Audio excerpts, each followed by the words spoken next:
Sır da emanetin içinde gizlidir Ertuğrul.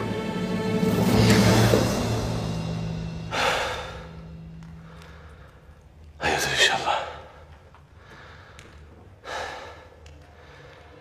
Emanet beni çağırıyor.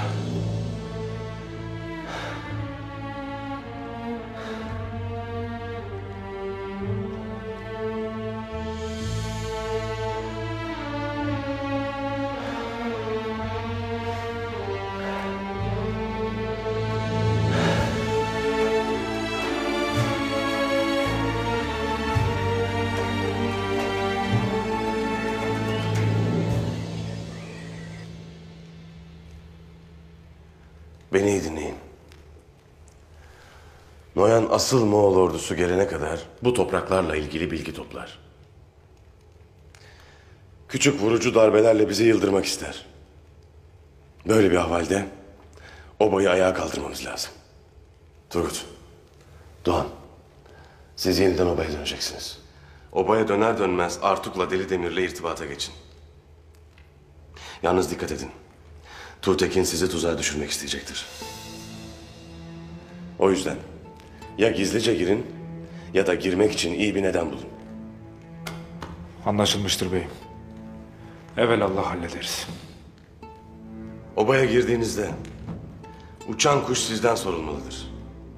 Herkes şüphelidir. Ben Tuğtekin'in Alp'i Kocabaş'tan şüphelenirim beyim. O vakit her kimden şüphelenirseniz onu gözünüzün önünden ayırmayasınız.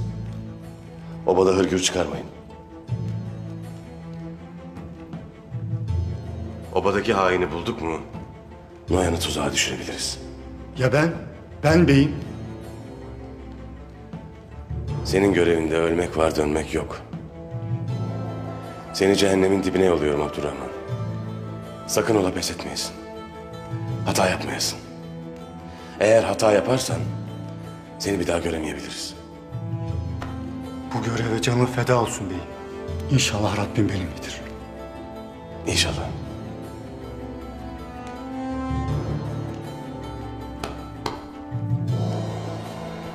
Hamza'nın aklını yeniden çelmeye çalış. Onun kararan kalbini kazanmaya çalış. Bize hemen haber uçurmak zorunda değilsin. Noyan seni deneyecektir. İlk önce Noyan'ın güvenini kazan. Peki sen ne yapacaksın beyim? Ben emanetimi almaya gidiyorum.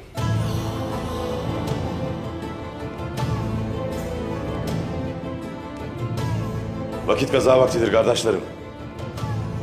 Bundan sonra düşmanın ümüğüne çökme vaktidir. Hadi bakalım. Ölmek var, dönmek yok.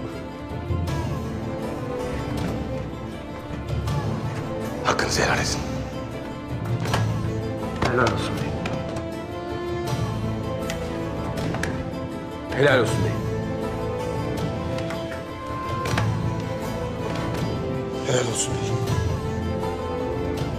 Eğer benim de sizde hakkım varsa helal olsun.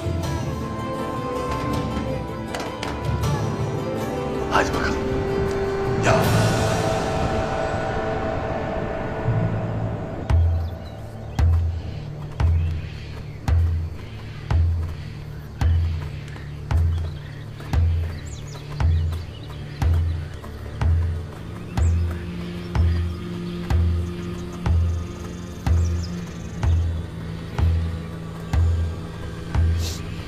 Ertuğrul kaçtığı için çok öfkeli. Seni de parçalarına ayırıp çakallara yem yapmasın. Ha? Merak etme. Baycı Noyan'ın dilinden en iyi ben anlarım.